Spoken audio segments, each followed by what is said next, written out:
Well, welcome back, everyone, to The Agenda with your Missoula County Commissioners. I'm Dave Strohmeyer. I am joined today by my good friend and colleague, Commissioner Juanita Vero. Commissioner Slotnick is out, I believe, big game hunting this week, so he will not be joining us, and we are delighted to have our very own Missoula County Sheriff Jeremiah Petersen with us today. This is Jeremiah's first time on the agenda, so welcome.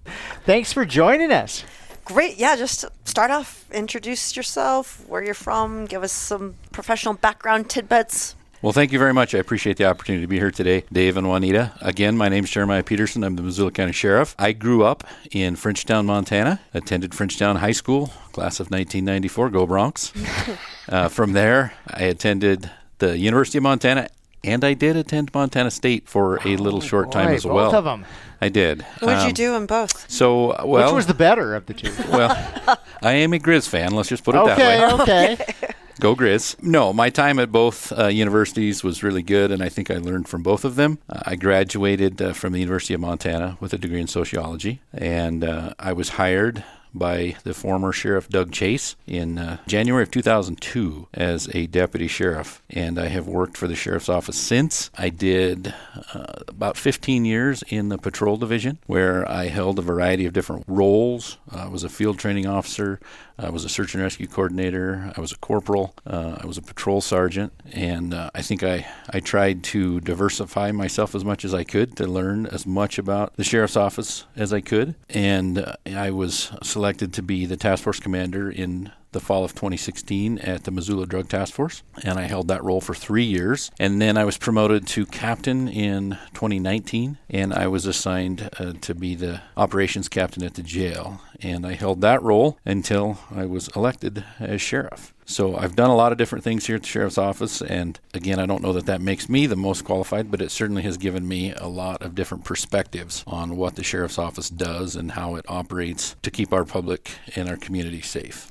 Maybe for those listeners out there who aren't that familiar with the sheriff's office or sheriff's offices across the state of Montana, maybe just say a few words about the kind of the breadth, what it is that you oversee and are responsible for as a law enforcement jurisdiction. Sure. Yeah, the sheriff's office is quite vast.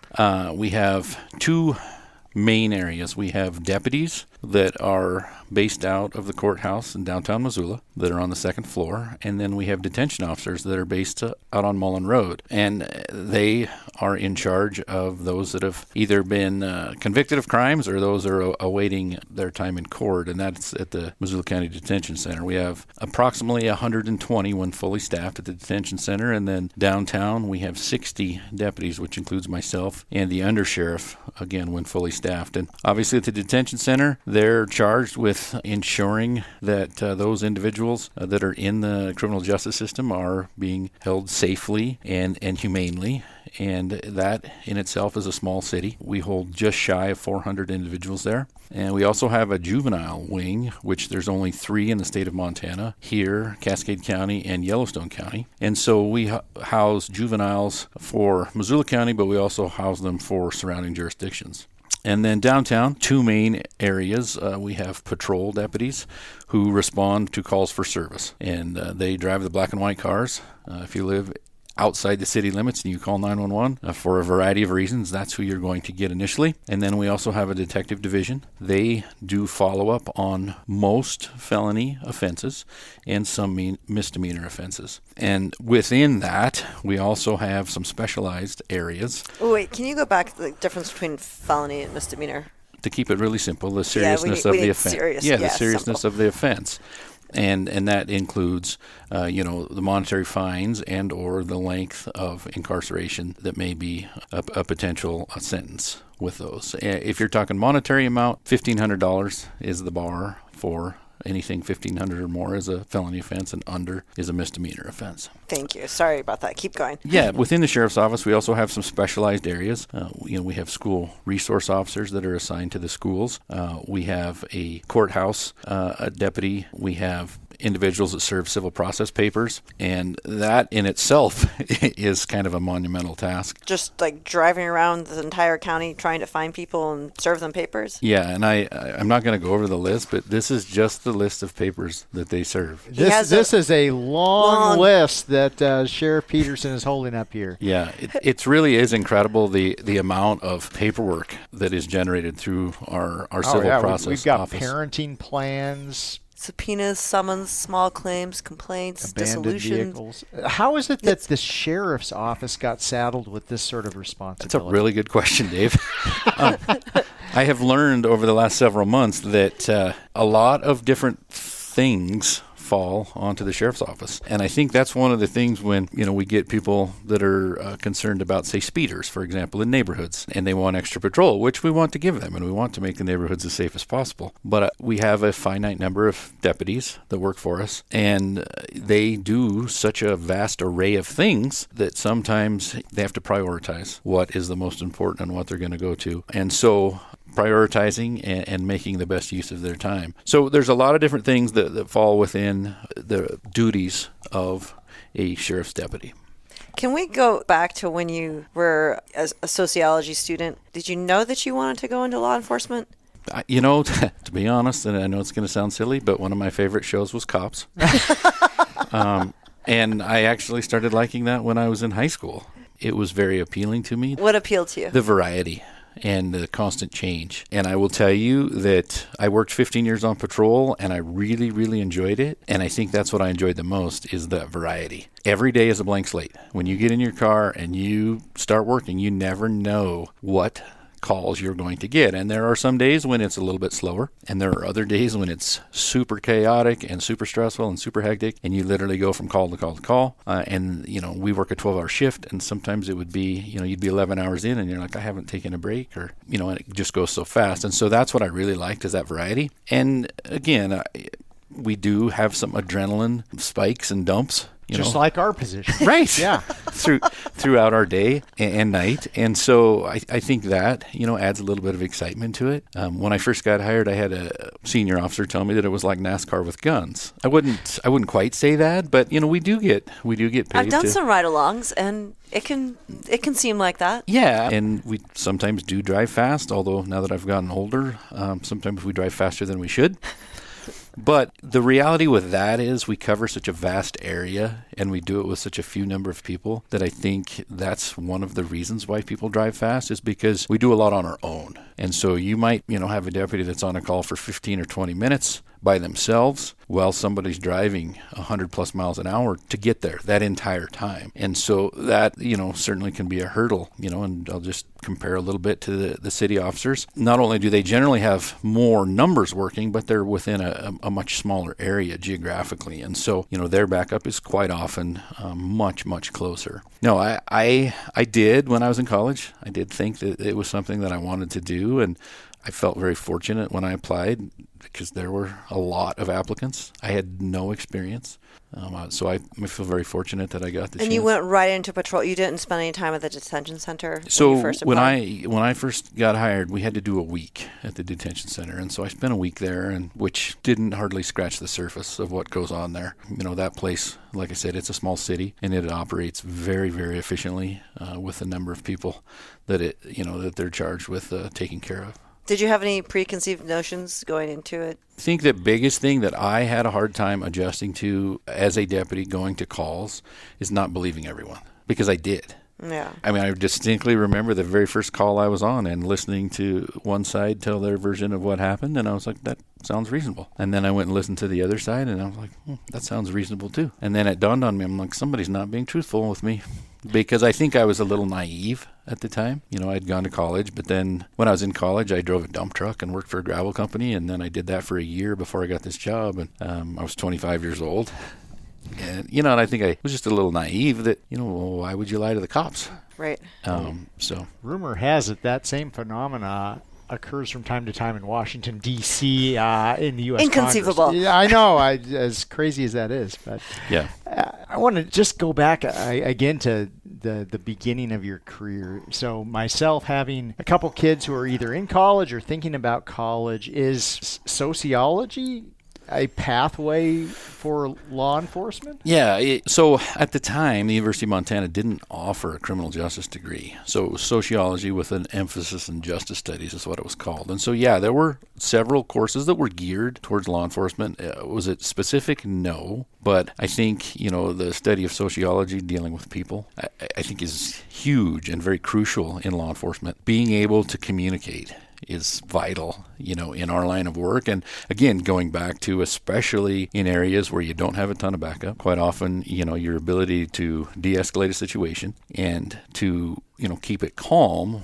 until your backup can get there before you have to make decisions on what you're going to do. Because there are times when we do things that, the individuals don't like. And so we want to do that in as safe as manner as possible. But I think that it helped me. It gave me tools, number one, in how to write a proper sentence and how to type. That's one thing that I really didn't count on when I was watching Cops, is how much actual typing that law enforcement does. You don't see that in the shows. It's crazy, I know. Right now, I can say statistically, our deputies average between 7 and 9 calls a piece a day per shift. And so, obviously that varies depending on how many you're working. It could be more, it could be a little bit less. Not every one of those calls generates paperwork, but a majority of them do. And so the longer it takes you to type your reports, the longer you're off the street, not helping your buddies.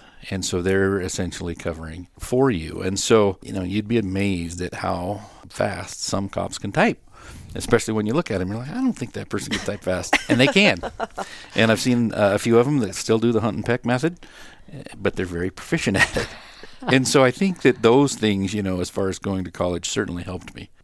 Was it the end-all, be-all, or is that something that you have to have? No, you don't. We don't require a degree, but I definitely think it helped me. No, and how do you sharpen that emotional intelligence? Was that in school or your life experience growing up in Frenchtown? Yeah. No, I think it's a combination. And I think that with our, what we call field training program, we are throwing so much at newly hired deputies that it's one of those things where you really do have to be able to think under pressure and deal with stress and prioritize it. And I think that's just part of a maturation as you move and progress through the program. And I will tell you, I was a field training officer for 8 years. And there are some individuals that have a hard time with that. And there are some people that struggle.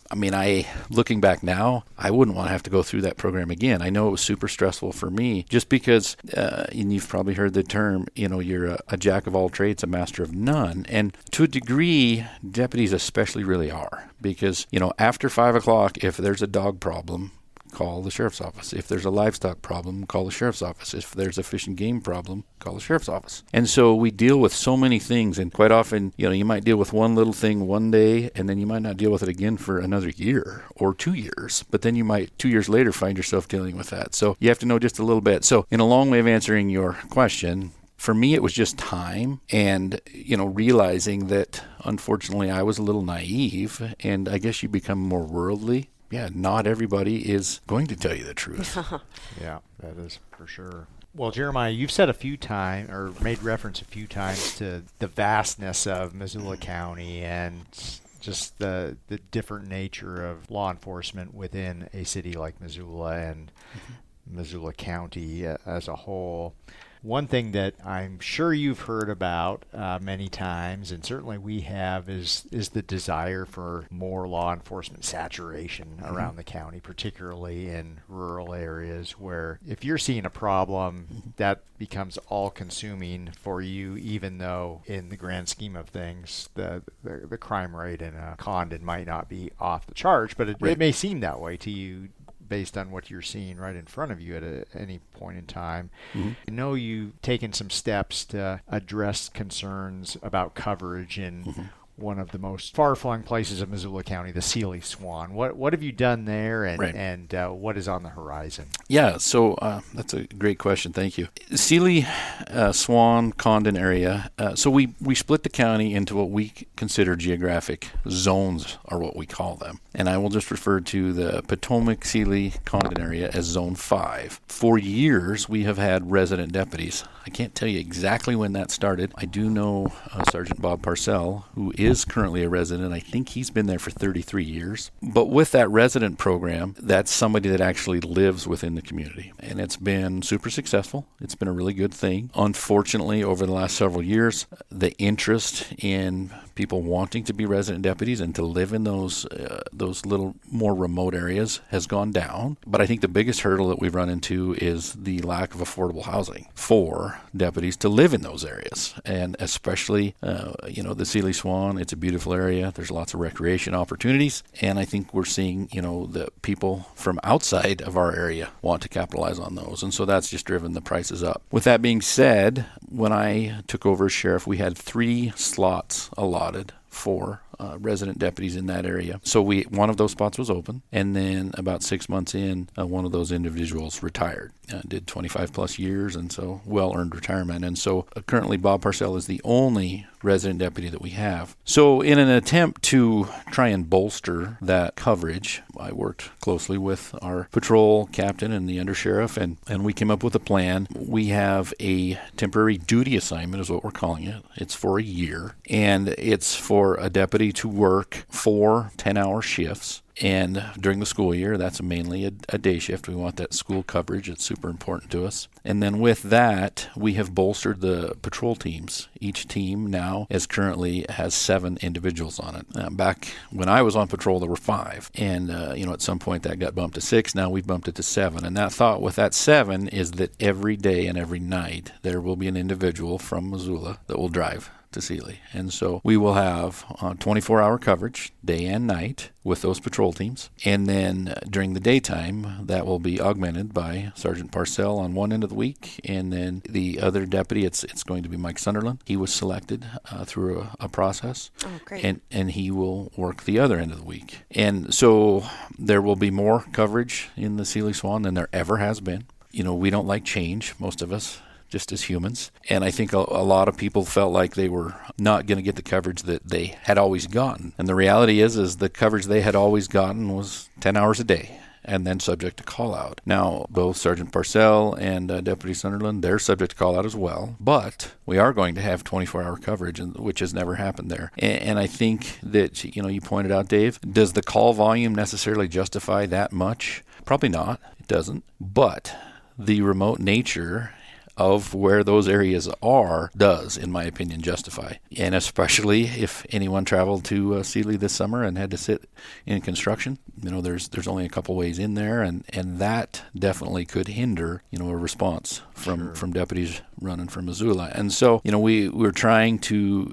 be proactive in that sense. And we want, obviously, the citizens to be comfortable, with the law enforcement service that they get in that level. But, in a county like Missoula, 2,600 square miles, it is fairly vast. And, we cover it with anywhere from 5 to 7 deputies at any given time. Well, I don't think folks realize that. I think there might be a perception that there are dozens of deputies available at the starting blocks at any moment. Yep. But if we're talking 5 to 7 county-wide, yep, that's a whole different A little story. bigger than the state of Delaware. Yeah, that's a big yeah. No, job. it really is, and I think that again goes back to our folks really need to be competent in handling situations by themselves, because our shift minimum is technically 4, and we're trying to bump that to 5. And we always used to say that we're only 2 bad calls away from being tapped out. And then relying on, the city of Missoula to help us out, or, even the highway patrol. And so, exactly. And,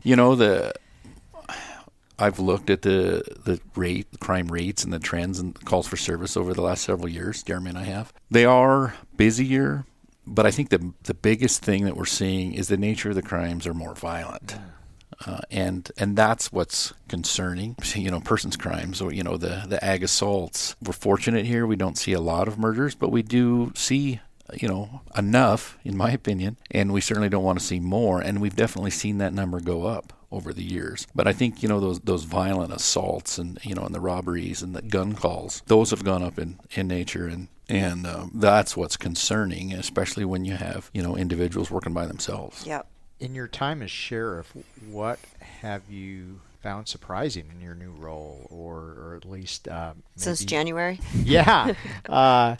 I'm sure there are some days that it feels like you've been in this role a lot longer than since January, and other days maybe not so much. Other days it feels like it's my second day.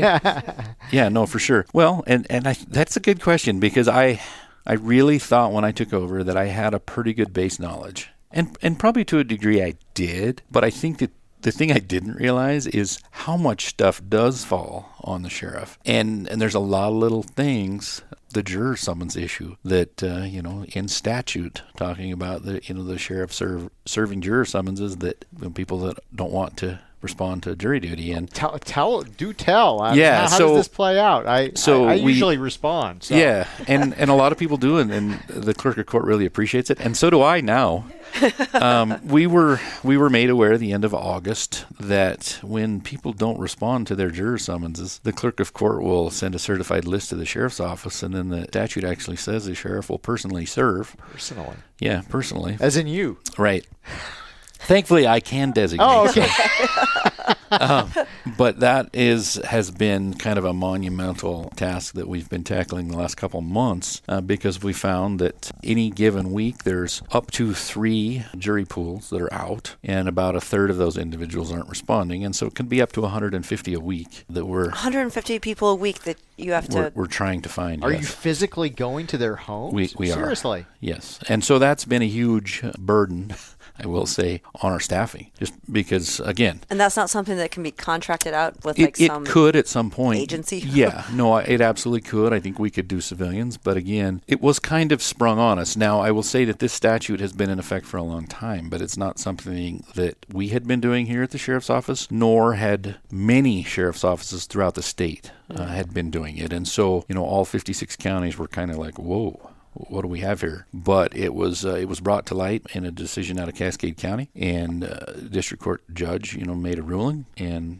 it does say in the actual, MCA, which stands for the Montana Code Annotated, that the sheriff will do that. And so we've been doing our best to try and accommodate that, but it has been a challenge, and I am hopeful, and I think the rest of the sheriffs throughout the state are very hopeful that there will be either some intervention from the Montana legislature or even from the Supreme Court, so that we can share or spread this wealth. In the meantime, you're out there making contacts with folks. Mm-hmm. How is this played out? Do people greet you at the door and say, "Oh, yeah, you're right. I'll hustle right down there"? And I will say, in talking to our deputies, that people have been fairly positive about it. We are finding a fair number of individuals that don't respond because they've moved. We're finding out a lot of them have moved out of state or just to other towns inside Montana. And so, I didn't need to respond. I don't live there anymore. But if they could have just called and told the clerk of court that would have certainly helped us a lot. So that's one thing. And then there are some individuals that have said, I never did get the paperwork, which could be true. It's been fairly positive, the people that we have been able to track down, but there are some that we can't. We just have to make a good effort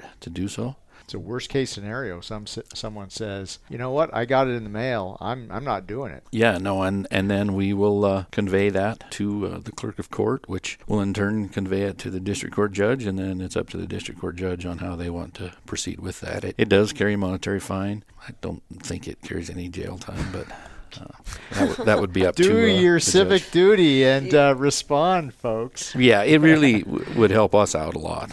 Yeah. And the folks at the clerk of court as well, because it's creating a lot of work for them as well. No kidding. Wait, so tell us how. What's the role of the coroner? Yeah, so in Montana, every county is a little bit different. A majority of the counties are set up where the sheriff is also the elected coroner. There are a few where it's a separate elected official. And so the coroner is essentially an office that investigates to try and determine the cause and manner of death of an individual that's not under the immediate care of a doctor or that is not on hospice. And so, for example, if somebody goes to the hospital and they're there less than 24 hours and the result of why they're there is not an accident or suspicious, then a coroner would be requested to try and determine the cause and manner of death. And so in Missoula County, I'm also the elected coroner, and I have deputy coroners that respond to calls. We have 2 per shift, so we have 4 patrol shifts. There are 2 coroners per shift. And then we also have an on-call that's on call for 7 days, and then that rotates continually. And I think our office, anywhere from 350 to 400 coroner calls a year is what we handle. And those are all filed through the state of Montana through vital statistics. Is this something that there's training in? Yeah, so you're required to attend it's a 40-hour course that the state of Montana, so there is a coroners association. Really? Mm-hmm. Do they have conferences? They do. They do? Okay. Yeah, they do. And so you are required to attend it's called basic coroner, and then they also have an advanced coroner.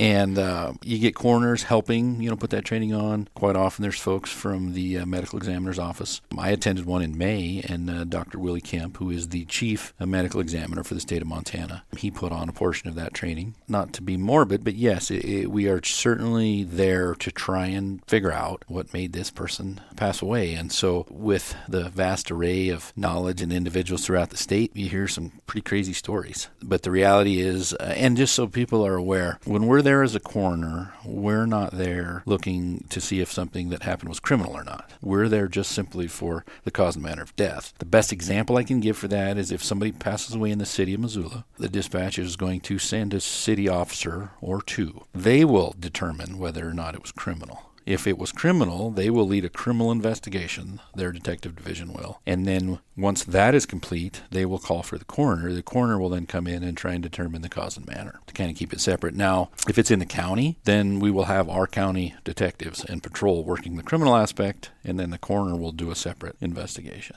So, just so I'm understanding this, so I hypothetically am typing emails at home and suffer a catastrophic stroke or a heart attack or some such thing and slump over the keyboard and am found that way.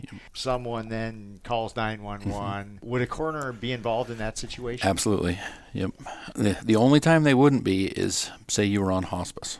Okay. And what hospice does is that you already have a doctor that's already willing to sign the death certificate for the cause and manner of death. So it's already predetermined. Say somebody has cancer and they know it's terminal cancer. Then you would not call a coroner. All the paperwork's basically been taken care of. But yeah, in that exact scenario, that happens quite frequently, especially in a town the size of Missoula. It's not uncommon to get 1 or 2 a day. And the thing I was surprised when I started doing it, I started being a coroner in 2011. There's a number of elderly assisted living folks' homes here. And so those individuals, you go to all of those as well. I actually had somebody, because I was like, well, they're elderly. You would expect them to die. And somebody said, well, yeah, they're also the easiest ones to kill because you expect them to die. And so that's that, different mentality of, just ensuring that nobody did that, that if it was, you think it was a natural death, that it was. And, so a coroner will obviously, you take pictures of the scenes, you interview individuals that are, who found this person. You do pill counts. There's certain things that, make sure that did somebody overdose? Was it intentional? Was it accidental? There's a lot of different things that come into play. We do certainly rely on the medical examiners to help us out. And we're very fortunate here in Missoula because we do have the crime lab here. What's the difference between a coroner and a medical examiner? Well, so the medical examiner good question. is actually a doctor. So, okay. yeah, big difference. Yeah. And that was always something that surprised me.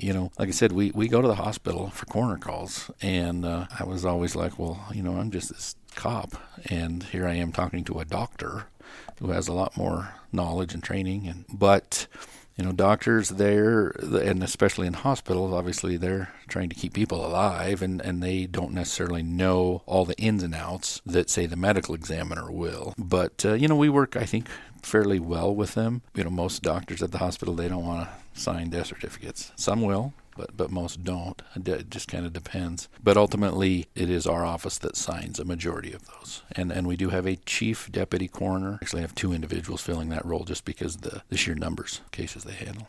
So what are some of the topics at these coroner conferences? What are trending topics? Yeah, well, the sudden unexplained infant death syndrome was what we talked about. That was like a day-long topic, and again, pictures and different scenarios, trying to eliminate that nothing criminal has occurred. And it just varies. A lot of it is real life experience with actual real photos. We actually had the 2 deputies from Missoula did the homicide that occurred 3 or 4 years ago when the individuals were cut up and put in the basement, and they kind of went, broke down that call and how it had went through it. And terribly graphic, but very informative. Oh, Thanks. super helpful. Thank you. Yeah. So now you're talking about difficulties with recruitment, or actually now numbers are better, but this can be a tough time to be in law enforcement nationally, or maybe not as much in this part of Montana. But how do you encourage people to get involved or be curious, or what do you want folks to know? Yeah, well, I will say that it's easy to be an armchair quarterback, if you will, if you're not involved and you're just watching it from the outside. So if you do have some concerns about how things are going down, my advice in anything is to step up, join the game, if you will. And I personally think this has been a great career. It has given me an opportunity to definitely give back to my community. I really think that we have some outstanding individuals in our Missoula area law enforcement, not just at the Sheriff's Office, at the City Police Department, Highway Patrol as well. And I truly believe that a majority of us get into this job for the right reason, and that's to make a difference. And I know it's a little corny or cheesy, but I think it's really true. And we want to make our communities a better place. And I think a majority of us do that. And so it's always frustrating when, you see on the news and some police officer somewhere or deputy or whatever has done something that to shed a poor light on us. That's super frustrating. I heard a saying that nobody hates a bad cop more than a good cop. Yeah. And I think that's pretty true. But, I would just encourage people that it really is a way to give back to your community. As you all know, working for the government, you're not going to get rich, but it is a steady job with a good retirement. I've met some outstanding individuals. I've seen some really terrible things, but I've also seen some good things. And I think that we're very fortunate here in Missoula because I do think that a majority of the community supports us. And we don't always hear that. Quite often we hear more of the negative. But, when you get out, and that has been a positive, Dave, too, of going to these different places and talking to different people, that I've heard a lot more positive than I have negative, and I appreciate that. And I think our folks do, too. That's one of the things, we eat out a lot because, you work shift work. And a lot of people would come up and just say, hey, sorry to bother you, but I appreciate what you do. And that really goes a long ways towards your morale, just because quite often we're dealing with a lot of negativity. But I would strongly encourage people to apply. We definitely have seen a dramatic drop in numbers in applications, and that's a little bit, disappointing. We want the best of the best, and that's what we need. And I think that's what we have. But moving forward, we need those individuals to continue to apply and to make a difference. Thanks. Football. Let's pivot to the tough stuff now. Yeah. So let's roll back the clock to 1995. I had no idea about this little bit of history, but what were you doing in 1995, Jeremiah? So I had the opportunity to walk on at the University of Montana, and I played football for just 1 year. Under Coach Don Reed. I was a scout team quarterback, and what an outstanding year I picked to play. The great Dave Dickinson was the quarterback that year, and that was the year they won the national championship. I got to go to Huntington, West Virginia, and when they played Marshall and beat them, and what an outstanding experience it was. I will say at the time, there were probably plenty of days that I didn't think it was the most fun, but looking back on it, I'm really glad I did it. I learned a lot from it. I will say that my schoolwork suffered, and I'm not proud of that, but it was a great experience, and I met some guys that I'm still friends with. Always a Grizz fan. Go Grizz. Did you go to MSU the next year? I actually is that what I'm sensing here? I actually did. Jeez. Yeah. And I went because when I was playing in here, I lived at home, and I should have never done that. It was nice because I saved money. Like literally at home? I lived at home. I lived with my parents and drove in. And so, I'd leave early in the morning, and then I'd do practice and everything and meetings, and then get home late at night. And like I said, my schoolwork suffered. And so in an attempt to try and get that rectified, I did go to school in Bozeman for a couple years, and because I had some high school friends that were there, and it was a good experience. But again, I could just never become a Bobcat fan. Okay, I did like the sunny days in the wintertime, but so I transferred back and graduated from the University of Montana. So what's your prediction for Brawl of the Wild? Well, I've got to say the Grizz are going to win because I'm a Grizz fan. I will say that Bobcats have an outstanding team, and they really have had a good team the last couple of years, but I'm super hopeful. Grizz are riding a 4-game winning streak, and, this is the right time to peak, and they seem to be getting a little better every week, and so hopefully they can continue that trend because I do have a lot of friends that are Bobcat fans, and I'm tired of getting ribbed by them. So, I could always go back to the overall number that, the Grizz are still way ahead, but I think the Cats have won the last 4 out of 5. And I'm going to predict the Grizz are going to win, but it's going to be a tight one. Okay, there we have it, folks. From your Missoula County Sheriff.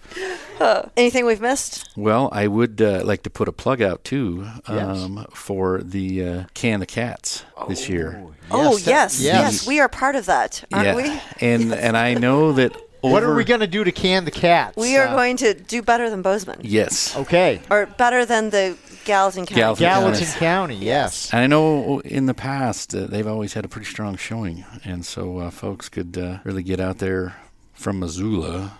Yes. And try and make sure that we win that as well. We have not peaked yet, so let's can the Cats. Yeah. Anything else that we missed? No, I don't think so. I think, I appreciate this opportunity, to be on here, and hopefully that gives a little glimpse of the sheriff's office and, like you said, what we do. A vast number of things. Yeah, if you have an interest in law enforcement, check us out and, do a ride-along. I know that the folks on patrol aren't going to want to hear this, but I really think that every taxpaying citizen should do a ride-along with a law enforcement organization where they live. And I think I absolutely agree. It was one of the most kind of eye-opening, informative the informative is so, and again, then that goes back to not being an armchair quarterback. When you read about something that happened in the news, if you've ridden and you've been in one of those cars and you've listened and seen this stuff, it's just a perspective that you can't get unless you're there. Oh, the closeout question. Yeah, so I guess we'll wrap things up today with you, Jeremiah, by asking a question that we ask all of our guests, and that is there some bit of wisdom, some book you've read, something you've seen in the movies, really anything for our guests out there that podcast would piece of art. Provide some inspiration. Yeah, so I don't know that it's really inspirational.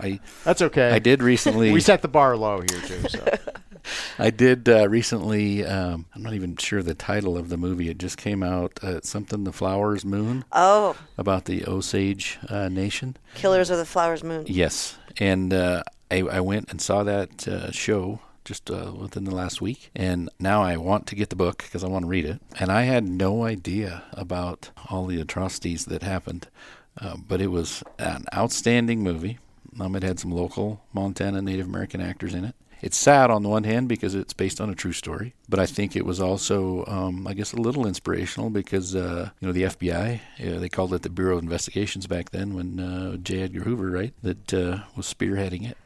And so, they did some outstanding work and actually held some of those perpetrators accountable in that show. So it's on my list. I'm looking forward to it. Yeah, it is a fairly lengthy show. It's about 3 hours in length. So make sure you get the popcorn. But that was an outstanding show, and I do want to read the book. I'll be honest, I'm not a huge reader. I do get Western Horseman magazine, and I read that. Oh, that's a classic. But as far as my reading, I'm not. I don't do a ton of that. That's okay. Yeah. Well, thanks so much, Jeremiah, for joining us. No, absolutely. Thanks for the opportunity. Thank you. Thank you. Thanks for listening to The Agenda. If you enjoy these conversations, it would mean a lot if you'd rate and review the show on whichever podcast app you use. And if you know a friend who would like to keep up with what's happening in local government, be sure to recommend this podcast to them. The Agenda with the Missoula County Commissioners is made possible with support from Missoula Community Access Television, better known as MCAT, and our staff in the Missoula County Communications Division. If you have a question or a topic you'd like us to discuss on a future episode, email it to communications@missoulacounty.us. To find out other ways to stay up to date with what's happening in Missoula County, go to missoula.co/county updates. Thanks for listening.